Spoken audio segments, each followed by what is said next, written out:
Thank you so much for joining us. The format of this webinar is as follows. I am going to be presenting, and my colleague Nancy Neerman is going to be behind the scenes answering questions. You don't have to wait for me to pause, or at the end, you can ask basically any question you have related to student loans. In the Q&A, you need to use the Q&A, and again, Nancy will be behind the scenes. We do expect to stop a couple times throughout the presentation just to elevate the most common questions. Again, this should be an opportunity for you to ask any burning question that you may have as you learn new information about what is happening. So we will get started. One second.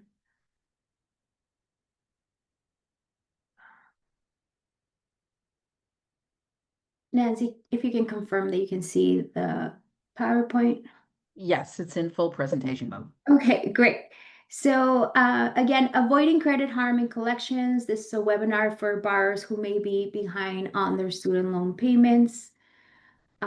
This is the agenda. I'm not going to go over it. We're going to be covering a lot, but we hope that it's presented in a way that it makes sense. From the start, this is our contact information. If you're not familiar with EdCab, you will be after today, but if at any point you need one-on-one assistance, you can now book your own appointment online through edcabny.org. All of our counselors are amazing, and they can, again, do the one-on-one session to take a look at your specific situation. About EdCab, we're a program of the Community Service Society. We got established in 2019 to help address the student loan crisis. We have a network of 11 community-based organizations that provide direct, in-person, and remote assistance to borrowers in their respective communities. When you think about us, think about any issue related to higher education debt, whether it's choosing a repayment plan for your student loans, getting out of delinquency or default, uh, addressing issues with your student loan servicer, we're able to help you. So again, I hope that you take advantage of our services. We are funded by New York State, so all services are free to consumers. Here are some important updates. The big topic, of course, was the latest announcement that the current administration is resuming collection activities for defaulted loans. If your loans are not in default, the May 5th deadline is not necessarily going to apply to you. If you are behind your payments, in a few months, potentially it may apply to you. So whether you're in default already or you're on your way there, this is definitely the time for you to learn about what your options are. A little context on this. Prior to COVID, there were probably like 6 million, don't quote me on that, student loan borrowers nationally with student loans in default. There was an initiative called Fresh Start that allowed many of those borrowers to, or a good number of those borrowers to get out of default. I believe the remaining pre-COVID number of borrowers is about 5 million. So those are the borrowers primarily that are going to see collection activities already at play. Now, borrowers were expected to start repaying their loans as of last year, September, really the government started counting months of non-payment, I believe in November. So technically 9 months after that, if you have not addressed your student loans, you will then go into default. And we're going to talk more about that. Now, the immediate consequences that borrowers who are in default are going to see is Social Security offset. So people who are retired, they're going to see a cut in their Social Security retirement benefit. If they have disability, they're also going to see that.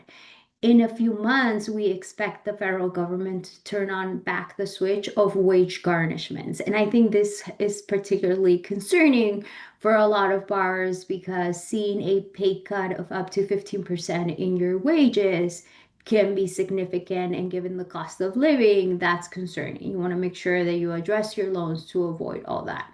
And then arguably next year, or for borrowers who have not yet filed their 2024 taxes, the government is also going to turn on the switch for tax refund intercepts. We're going to talk about each of those, which garnishments, offsets, and intercepts in the presentation in more detail, but those are like the three main or core avenues that the government uses to be able to recoup the money on defaulted loans. The administration has blasted all over the media and on their website that they will be doing outreach and communicating with borrowers that are on default. So be sure that you're checking your correspondence and checking your accounts to make sure everything looks good. I will show you how to identify the status of your loans in the upcoming slides, just in case you're not sure. A little update on the SAVE litigation. And when I say update, it's kind of like the same thing that has been happening for the last few weeks when it comes to SAVE. SAVE was the income-driven repayment plan that the Biden administration launch in order to make repayment more affordable, and it was in fact a lot more affordable for borrowers. Well, the current administration is obviously going to pursue. It was challenged in court, and we knew it had an uphill battle. Clearly, under this administration, nothing is going to be done to save. As a result, borrowers who were enrolled in the SAFE plan, and that is about 8 million borrowers nationally, have been in this forbearance, and that means that they don't have to make payments. However, those months do not count towards forgiveness programs, including public service loan forgiveness or income-driven repayment. And that has been probably the main concern for a lot of borrowers that are working towards forgiveness. Right now, the income-driven repayment online application is back up and running. It had been taken away for a little bit. It seems like borrowers have been successfully able to switch out of SAVE. Now, whether you switch out of SAVE is going to be a very individualized decision, because there are some things to consider, including if you switch now, can you afford the new income-driven repayment plan that you're going to be switching to? I will talk about repayment plan options in another slide and things to consider in more detail. Again, the online IDR application is back up and running. You can expect some delays in processing. In part, there was a big backlog. Another quick update, if you're doing the income-driven repayment plan application online, I can say that now there is data matching where for most buyers who have filed their taxes, you go through the application, you authorize the application to use the IRS retrieval tool. They match your income data, and so you don't have to upload proof of income. There might be some situations where you still have to upload, for example, if your income decreased significantly, or if you haven't filed taxes in the last 2 years. But I want to mention that that is up and running in case anyone is looking to enroll in an IDR plan or switch over. Income-driven repayment forgiveness is forgiveness that says that as long as you pay your loans under an income-driven repayment plan, income-driven is the umbrella term. There's 4 plans there. I'll go more into detail. You get forgiveness after 20 or 25 years of payments. That was also impacted by the SAFE litigation. And so right now that seems to be on hold. Technically, borrowers who are under the income-based repayment, IBR, should be able to get forgiveness because forgiveness in that plan was in statute. But right now, it seems like there's a hold across the board. Again, I'm going to have some tips if you're looking into income-driven repayment forgiveness. PSLF remains in place. I know that there was an executive order and there were headlines. Public service loan forgiveness, if you're working towards it, you still have access to it. If you're not on the SAFE forbearance, so if you're on PAYE, IBR, or ICR, you should still be accumulating credit. So be sure you're just updating your employment to get qualifying payments on those. Okay, the next 3 slides, I'm going to put a big caution word. This is not law. What I'm going to talk about is just a proposal.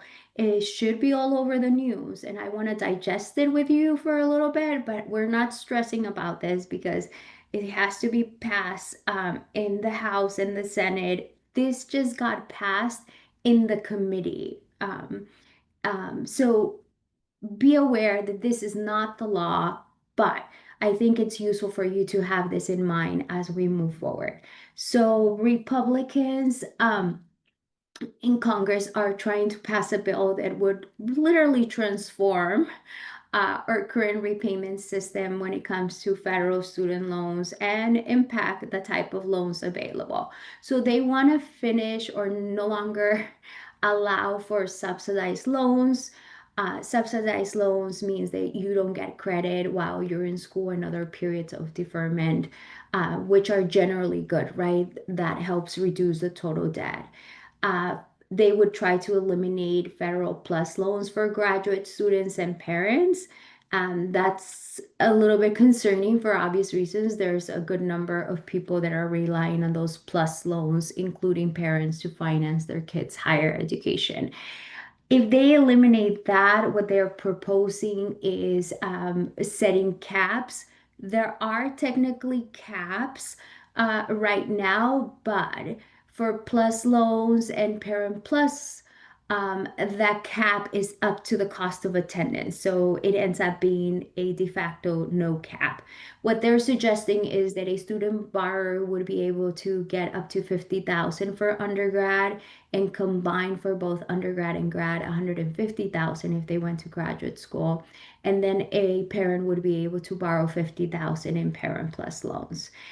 There would be a maximum aggregate amount of 200,000 across the board. So again, this may sound really good, except that to go from unlimited, right, to very restricted from one day to another, I am personally concerned about the response from higher education institutions in terms of like, is there enough time for the system to adapt? And the main concern is that this may drive borrowers to take out private student loans, which do not have the same protections that federal student loans have. Now, the proposal is suggesting or trying to eliminate the current repayment plans that we have. They would condense and only leave one income-driven repayment plan. So they would eliminate all the plans and just leave one. I'm going to talk about that. And there will be one quote unquote traditional plan that it's not based on income, it's based on the total loan balance, interest rate, and a predetermined payback period. The concern there again is affordability. Will borrowers be able to afford whatever new plan is suggested? And the bigger concern is that people might not be able to easily switch plans, and that's concerning because life circumstances get in the way. So borrowers would be able again to choose between that standard repayment plan or the new income-based repayment assistance plan called RAP. Payments under that plan will be based on adjusted gross income. There will be no special formula as there is today. You wouldn't get forgiveness after 20 or 25 years. They would extend quote unquote forgiveness after 30 years. When you think about 30 years, that's like a lifetime, right? Payment would be applied obviously to interest, fees, and eventually principal. No interest would accrue if the payment doesn't cover the interest. We could say that that's probably positive. For distressed borrowers, they could pay $50, and the Department of Education will match an additional 50. Again, it's a drastic change that would happen if that bill goes through. They are proposing to make some adjustments in regards to public service loan forgiveness, where they wouldn't count medical, dental, internships, or residencies towards PSLF. They would offer less deferment and forbearances. You can see there for forbearances, it would be limited to 9 months within a 2-year period. Right now, for example, forbearances, general forbearances are up to 3 years. Some servicers hesitate to give you continuous, right? Like they may say, we'll approve you for 6 months and then you have to call us back. So they would be tightening those efforts there. Loan rehabilitation, they have discussed allowing people to rehabilitate defaulted loans twice. Right now, it's one time. That could be good. Um, and they're trying to eliminate some consumer protections, including borrower defense to repayment. That is usually used by borrowers who are defrauded by schools, and then eliminate closed school discharges. That is when you're going to a program and the school closes. Right now, you could get relief and get your loans forgiven. If that happens, they're trying to roll that back. I'm going to stop there to see if Nancy wants to elevate anything regarding that or the first section before I move on. So there were no questions. I just want to remind everybody that if you have a question, please feel free to type it into the Q&A. I actually put our contact information in the chat in case anybody wants a one-on-one after this session. You'll also have that information when you get the deck. I did want to just mention a couple of things, Carolina. To reiterate, the issue with the IDR plans is that we believe that they've just started to processing these IDR applications after having been on hold for several months. So while it does appear that things are starting up, it's probably going to be slow and expect a long delay. We understand there are close to 2 million applications out there that need to be processed.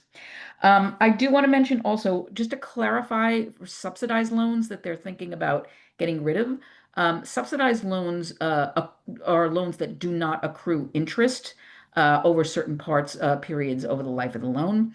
And the government subsidizes the interest during those periods, such as when you're in school.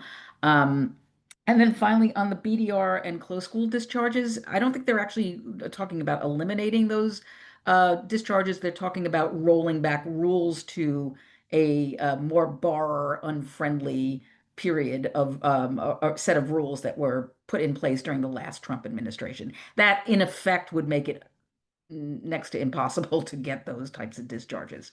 So, and we'll move on from there. Thank you so much for clarifying. Yes, that's a good point. That they're not going to eliminate them. They're just going to make it extremely difficult for anyone to benefit from them. Thank you, Nancy. Okay, this is the fun part. And as I was reviewing the deck, I got excited because I think you're going to learn a lot more than what we usually show during our presentations. And it's just that this topic lends itself to it. So, one of the most important things you want to know about your loans at any given time, and I'll explain why it's important, is the status of your loans. So the status of your loans tells us a lot of information. And in fact, when we're doing our one-on-one counseling sessions, we're going to review that status loan history. We call it status loan history to know what has transpired since your loans were issued, since your loans entered repayment up until now, because that's going to give us the information to better help you develop a strategy and figure out what, if any, relief options you have available. So, if nothing else from this presentation, I hope you take away this notion that your repayment status is really important and you want to monitor your account to make sure that on FSA, your status is being properly reported. Why? Your account may switch from one servicer to another throughout the life of your loans, right? And there could be data gaps and errors. So you always want to monitor your status to make sure that your loans are being properly reported. And this history, for the most part, doesn't disappear from your account. There's a historical record with start and end date. So let me go over the different statuses, and then I'll show you in the next slide how you can locate them in your studentaid.gov account. Okay. In repayment status means you're making payments and they're on time, right? That means your loan is in good standing. So if your status says in repayment, you're good, you're paying what you're supposed to, the account looks good. A deferment is a temporary pause on payment, meaning you don't have to pay. There's a reason why you got that deferment. Interest may or may not accrue, as Nancy mentioned.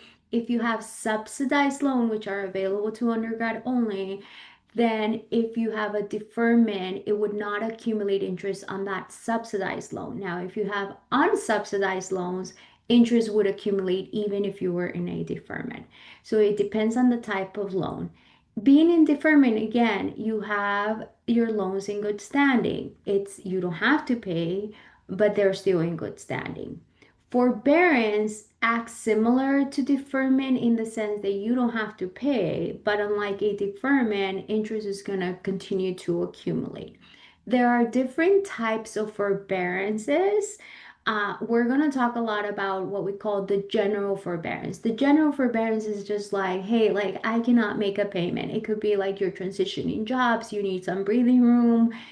We highly recommend, short term. If you're going to use them long term up to the max, you have to be strategic and know why you're doing that, right? There could be other type of forbearances that are very specific due to like economic hardship. So there's a whole list of categories that you can find on studentaid.gov.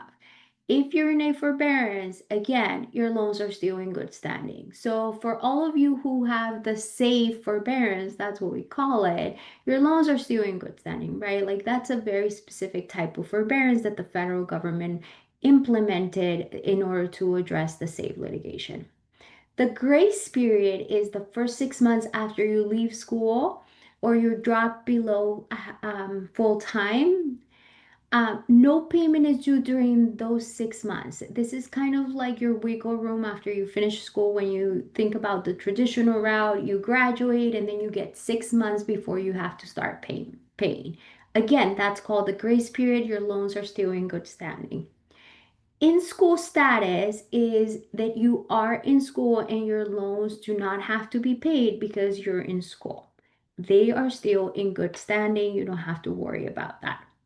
Now, delinquent is if you miss one or more payments but have not yet defaulted. This is obviously not ideal and you should be concerned, but it's not yet subject to collection activities. So if there's anyone in this webinar who has not been paying their student loans, yes, we need to address it, but again, you're not yet going to be subjected to collection activities. So be aware of that. Defaulted, technically it means that after 270 days or 330 for FFELP, these are people who had older loans, if you don't pay during those 9 months per se, the 270 days, you will have entered the status of default. Now, if you right now go to the studentaid.gov website, they're saying that if you haven't made payments for the last year, that your loans are in default or maybe in default, right? The reason is that the government gives you even extra time, which I would not count on that. Technically, the rule in the law says that after 270 days for direct loans or 330 for FFELP, your loans go into default status. And at that point, your loans are subject to collection activities. The three main collection activities that we're going to learn about is wage garnishments, Social Security, disability offsets, and tax intercepts. There's other categories that I'll talk about, but those are the three main ones. Okay, so how do you know what's your status? If you go to your studentaid.gov account and log in, if you have this really light red tab up here, it's going to say your loans are in default. That's a big indicator that you have loans in default. Now, that doesn't mean that all your loans are in default because I've seen clients who may have one loan in default and the rest are in good standing. But that is your biggest sign that the loans are in default.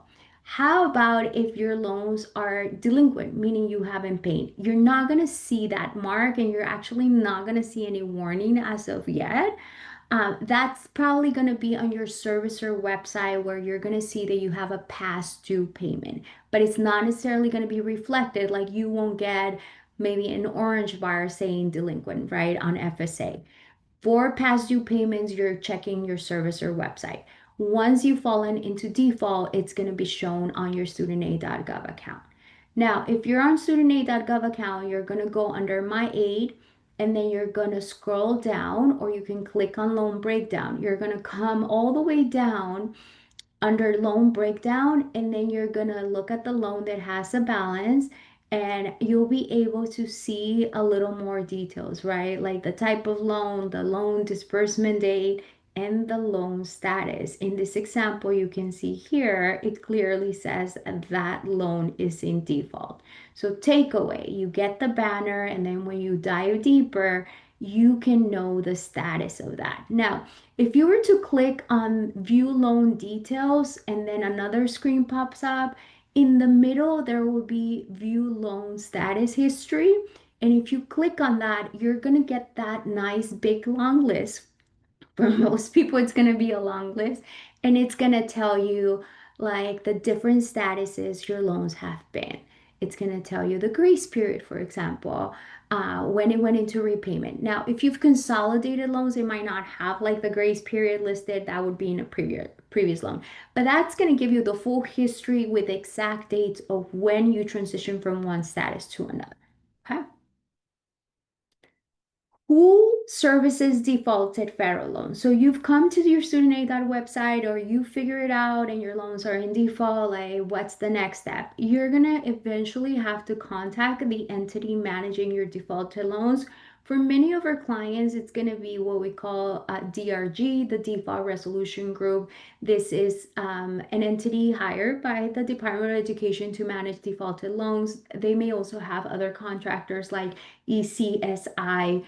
um, any loans that are under the ownership or direct held by the federal government are going to be managed by this entity, the Default Resolution Group, or those contractors that I just mentioned. Now, if you have older loans that we call FELP loans prior to 2010, those were loans issued. I'm not saying that if you had loans prior to 2010, that's what you have, just marking that you more likely you may have those FELP loans. Those are managed by guarantee agencies. You're going to get this PowerPoint. There's a link. All this to say, if you go back to studentaid.gov, it's going to tell you here who's servicing the loans, right? So, for example, in this case that we have here, the Texas Guarantee Trellis is managing the loan. So you would be able to find the specific entity on your account. So you don't have to like click here, click that there. You will have that information and who to contact on your studentaid.gov. Nancy, can I ask, are there situations where you might not be able to see that on studentaid.gov, or you've had issues calling people from there? So the tricky thing sometimes is with defaulted Perkins loans, where Mhm. it may indicate that the school is holding the debt when in fact that is not the case. You wind up calling default resolution group, and they don't have it. They'll send you to the school. If you're in that situation, you probably want to reach out for some help.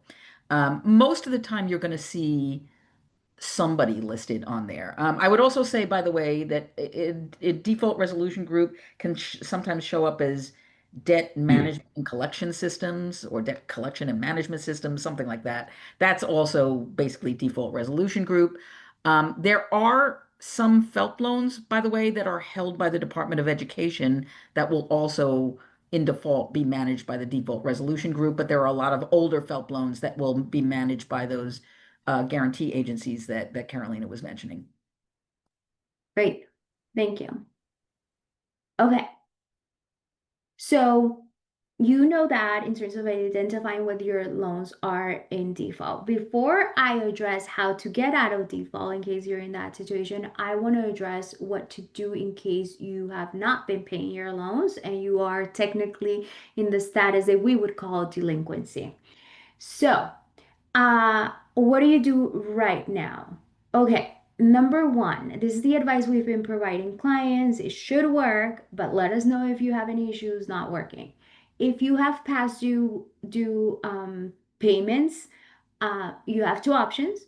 If you can pay, you'll pay to become current. If you cannot afford the retroactive payment, then you can call your student loan servicer and ask for a retroactive forbearance to take care of the delinquency, right? Like to pay off, quote unquote. You don't pay it off, but it gives it like a valid status, a forbearance status retroactively.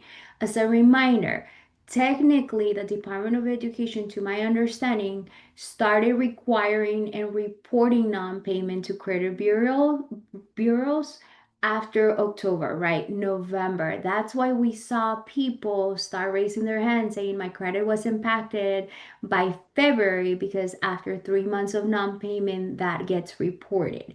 So if you have not been paying, call your servicer and ask for a retroactive forbearance to try to address the issue.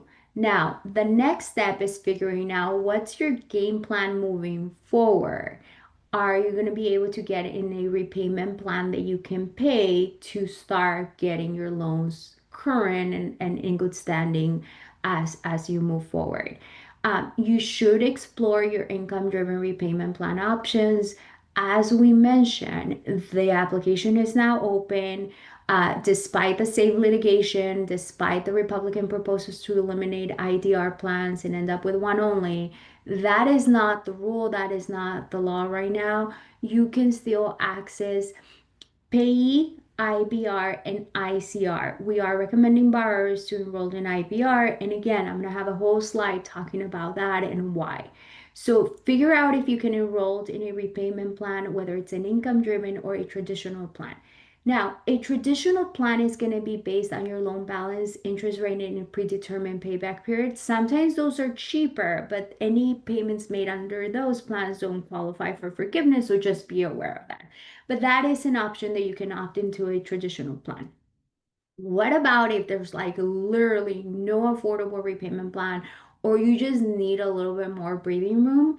You can try and you can ask the servicer for another forbearance moving forward. Now, again, they're going to inquire a little bit of what's the challenge, and it could be economic challenge, right?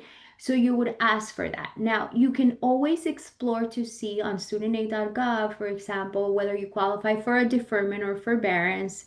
If nothing else, there should be this general forbearance. I will assume you have not used up the 3 years of general forbearance that is allowed. If you have any issues, reach out to us and we can revisit and figure out what you may be eligible for. Deferments is usually more favorable if you have subsidized loans because at least the interest doesn't accrue on those while it's in deferment. Okay. Consequences is in staying in default. So let's say you were delinquent, you're going to address it, you have a game plan. Let's say you're in default. There's obviously consequences. As I mentioned, the first one, it's administrative wage garnishment. We did a research study, and this was the biggest fear borrowers reported having when they found out the government can actually garnish your wages. They did not want the federal government contacting their employer. So this is a genuine fear, and I understand why.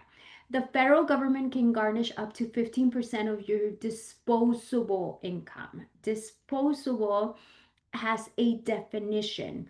They do not need to send you to court. You don't have a day in court before this happens. You will get a notice as you will learn. Now, what is part of your disposable income is there is some deductions and what's not excluded, right?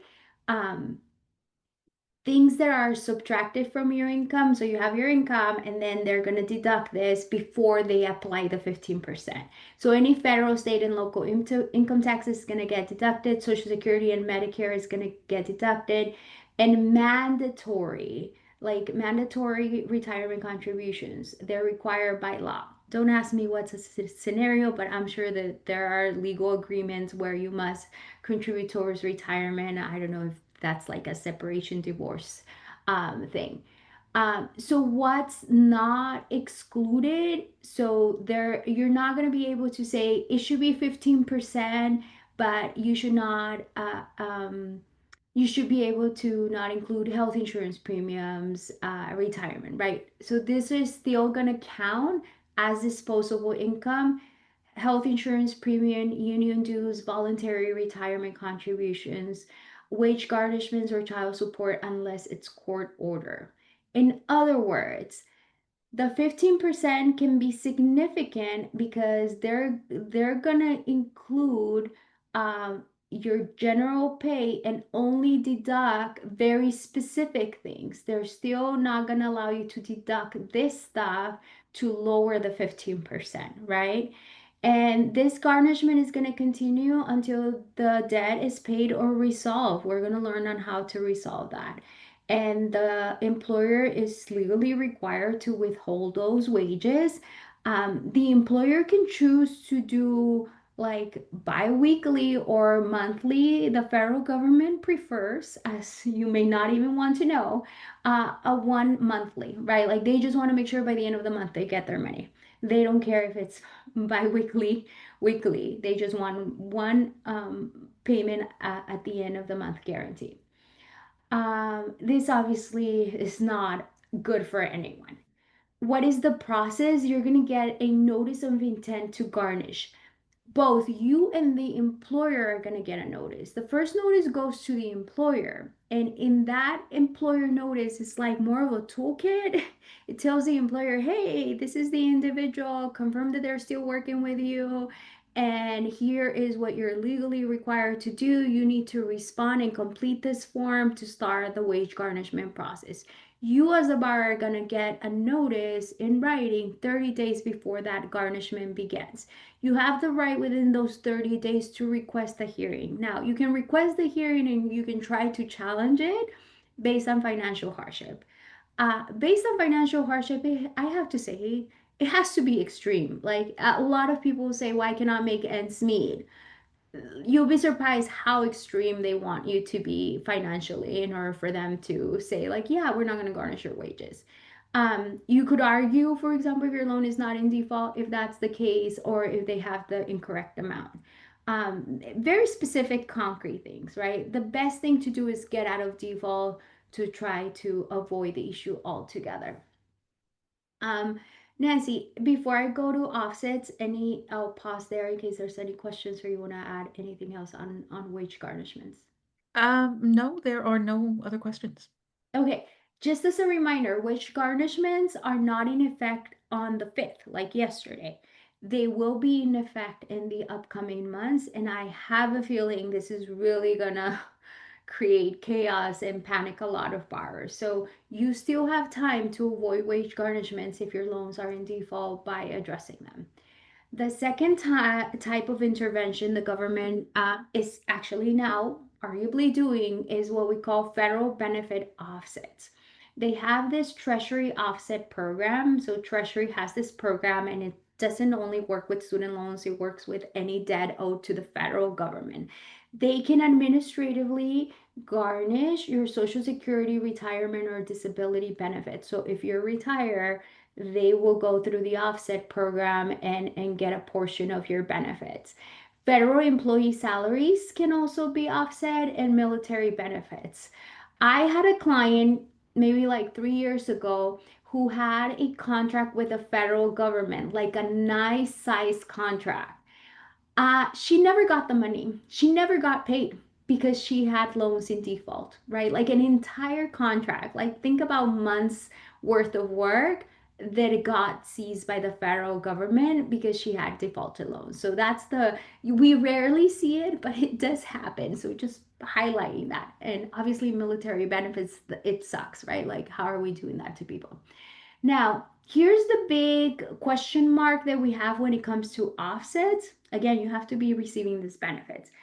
Under the rules that we had been operating pre-COVID is there will be a formula and it would be 15% of your Social Security benefit or 750, the lesser of whatever, right? So if 15% of your Social Security benefit is $600, it would be $600. But if it's no more than 750 would be at the end of the day that what they would be able to get. Um, it's still very impactful because a lot of borrowers on Social Security retirement are actually barely able to get by on retirement benefits if they don't have any other pensions. Right as the Biden administration was exiting, they increased the formula, they changed the formula to allow for a higher disregard of income or benefit. In other words, it would protect um, Social Security of up to 1,956 without being subject to the 15%. We don't know whether the current administration is gonna honor that or whether they're still gonna follow the old rule. And Carolina, so, yes. I'm just going to interject for a second and just to clarify the old rule, the $750 is the amount of protected income. So they'll never leave you with less than $750. I'm not sure that that came That's out clear. as Thank you. clearly. Thank Um, you. Thank you. and then the new rule, if they implemented, would be that you would be protected up to protected at 150% of the federal poverty level, which if you were basing it on the current federal poverty levels, that would be $1,950. And of course, that would adjust every year for inflation, which the old rule does not. So, Yes, thank you, Nancy. You're correct. Here I am. So yes, so at no point can they leave you with less than 750, but after that they could do the 15%. Um, Again, in red, we don't know what the current administration is going to use. I think we're going to find out probably in the next 2 months what that looks like. What's the process? Very similar. So all these processes look very similar in the sense that the borrower is going to get a notice and it's going to say, hey, this is happening. And it will generally say, Treasury got a request, and this is what we're going to garnish. You have the opportunity to request a hearing or information on how you can stop this.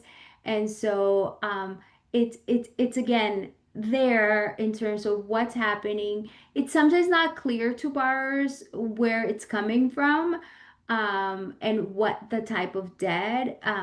But once you know that you have loans in default, that should be trigger in there.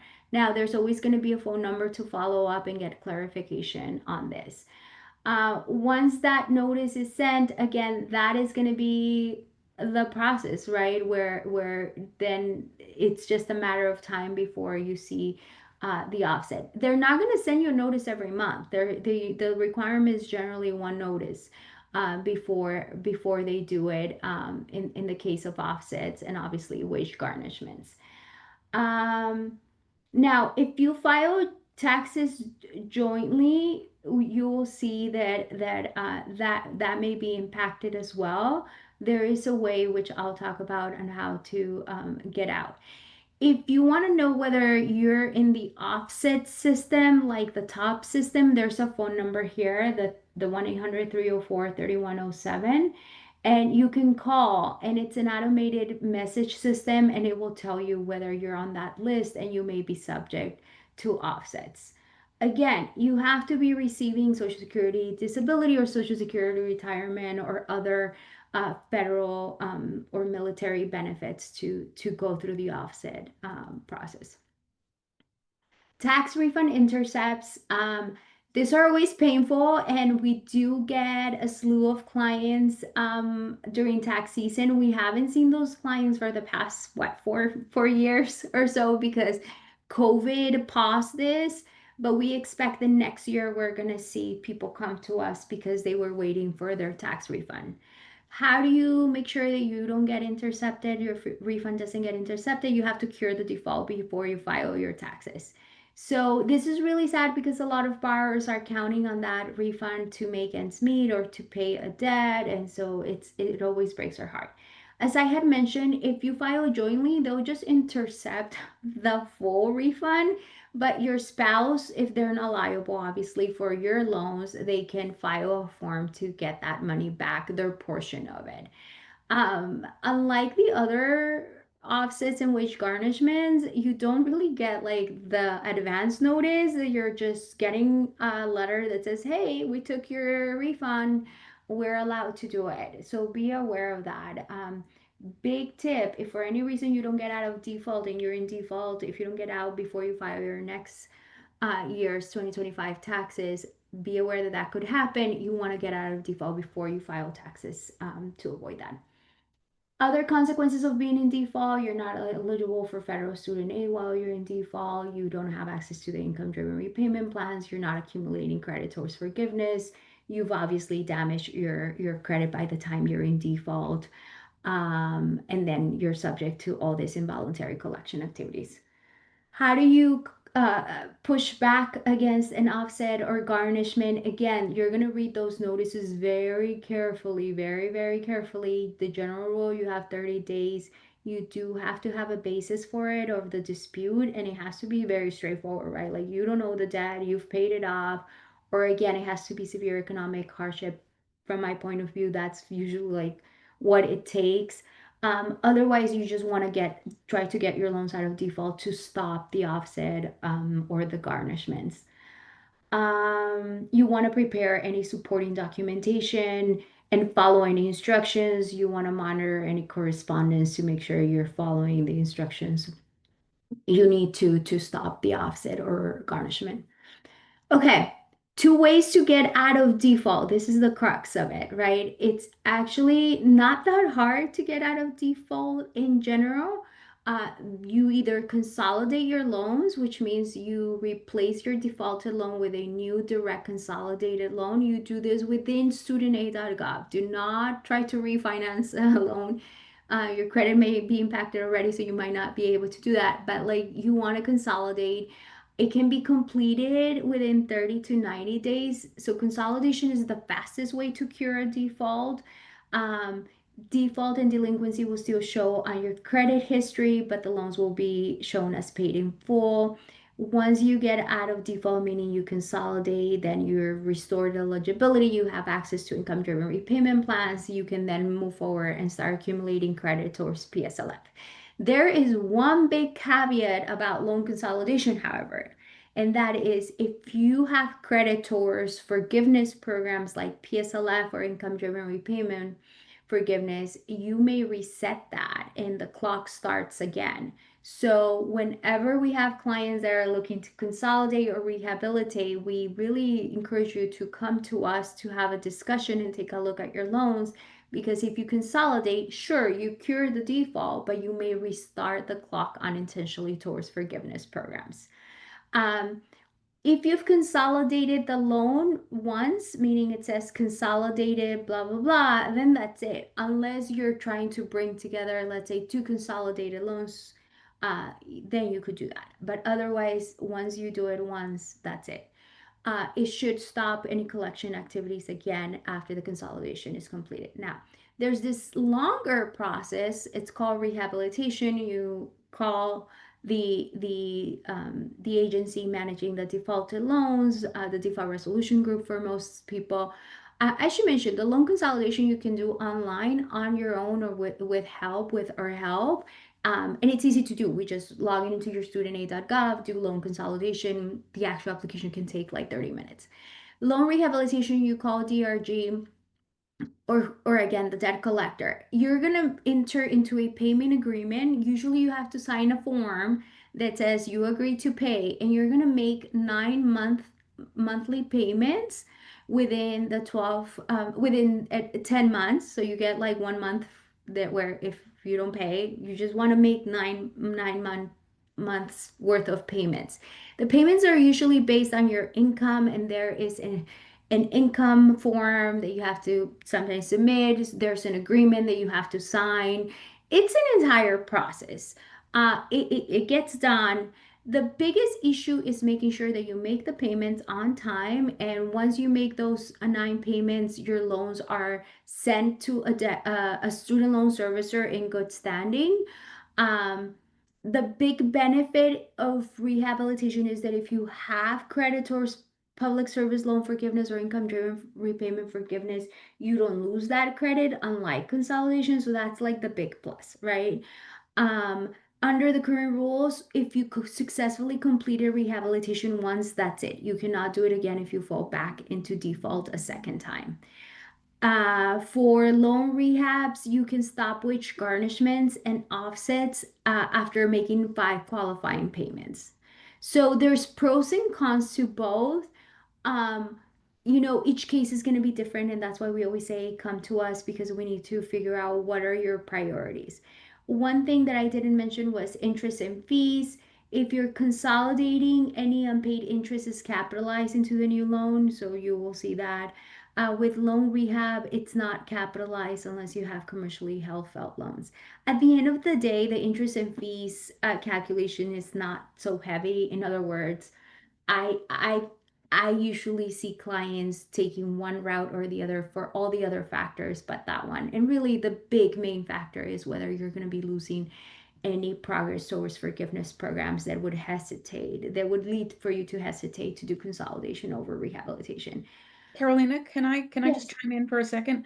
Mhm. Just in terms of the loss of credit towards forgiveness, if you consolidate at this point, you will lose credit towards IDR forgiveness, but there should be a mechanism to retain some of the credit towards PSLF under the current rules. Even if you're consolidating, if you're consolidating loans that already have PSLF credit on them, you should be able to get a weighted average credit post the consolidation. So it's mostly at this point, it's for IDRF. that are pursuing IDR forgiveness and not PSLF, But I which would, tend to be probably the borrowers that we see more often in in default yeah. who's But I would pursuing. say even with PSLF, you want to get help because you would need Yeah, to make sure that you have your updated payment count and that you understand whether consolidation makes sense. Because what about if you have one loan that it's almost at the 120 and then you're going to bring yeah, together? There's a whole yeah. thing that you want to get help with. The other thing I did want to mention also on the consolidation is if you're consolidating to get out of default and you do it online, you must agree to pay back your loans in an IDR plan. Which is what most clients want to do anyway, but there may be people who have smaller loan balances that might want to start paying their loans in a standard plan post getting out of default. That we have to take a different Approach. tactic, Yeah. a different Okay. approach.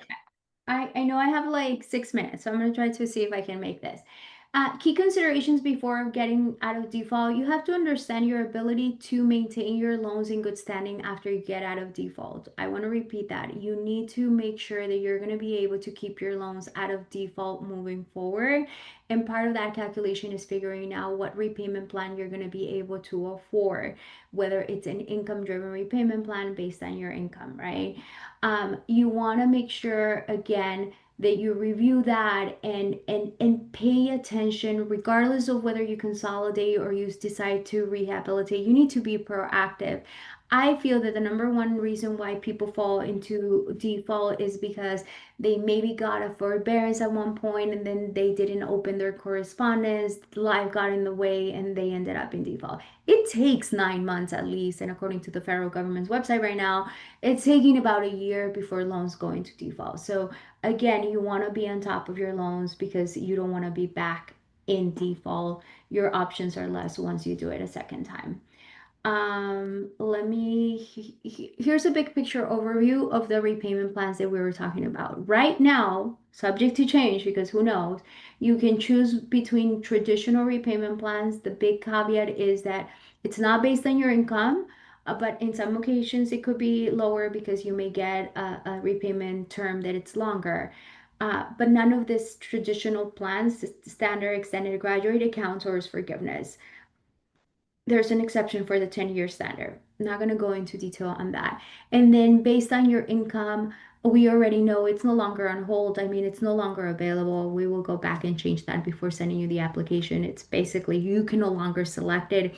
If you use the simulator as of today, I can report it's no longer an option. So you're looking between IBR, payee, and ICR. For most borrowers, you're going to be looking into IBR or payee. If you didn't have any loans prior to July 1st, 2014, your payment based on IBR and payee should be the same. Um, and we recommend you choose IBR because that's in statute. Again, this is based on right now what's happening. What happens in a few months, we don't know. We'll figure it out. Let me make a quick note about IDR forgiveness. Remember, borrowers got a lot of benefit under something called income driven repayment account adjustment, where you just got more credit even if you were not paying.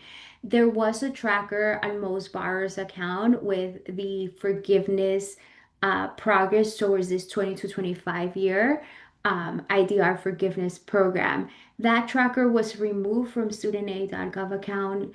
This is between us. You'll get this PowerPoint presentation. If you still want to get a copy of that history of your progress towards eventual forgiveness of 20 to 25 years based on the current rules, you're going to get this link. You log in into Student Aid, click on that link. They may have like, depending on your view, it may have this like pretty print. Click on that and you'll be able to see, for example, this person had under ICR 162 of the 300 required. So you can see here, save that for your records for what it's worth. As noted, SAFE is going to go away. Payee and ICR are being challenged in the sense that the current administration is looking to eliminating those. And although IBR is in statute, again, Republicans are trying to eliminate all and end up with a new plan. What does that plan look like? We're gonna cross that bridge when we get there. IDR forgiveness has been paused. Our understanding was that it was still being granted under IBR, hence why we encourage people to switch to IBR. But at this point, we're hesitant to say whether that is still happening right now under IBR. We hope it resumes.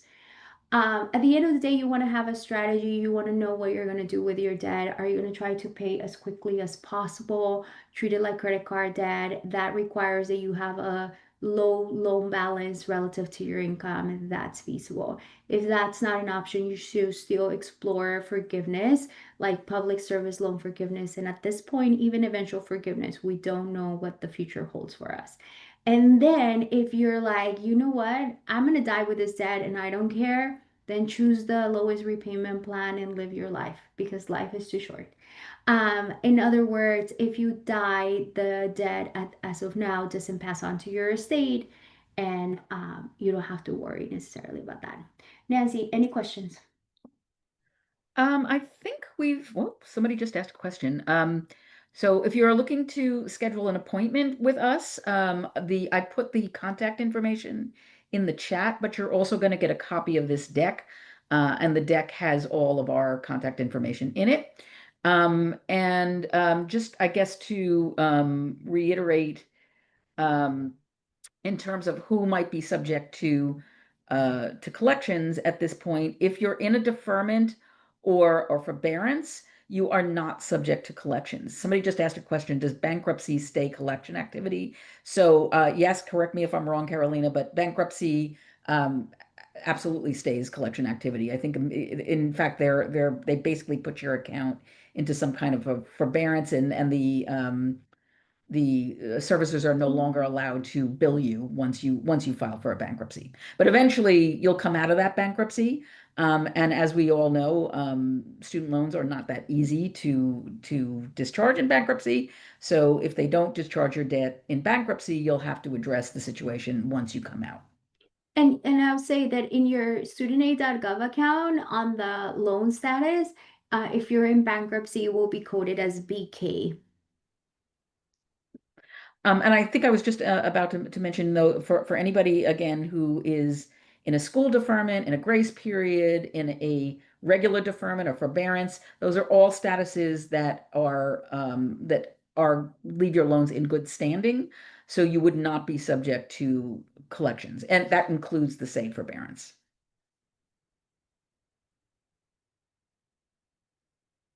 And that's it.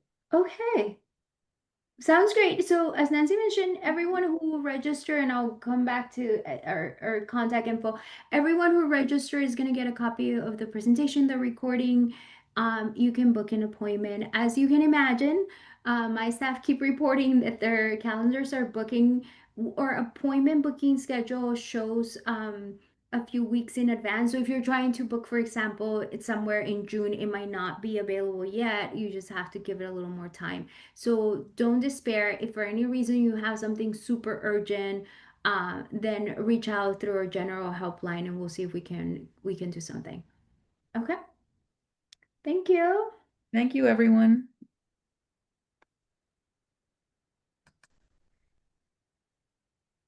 Hello.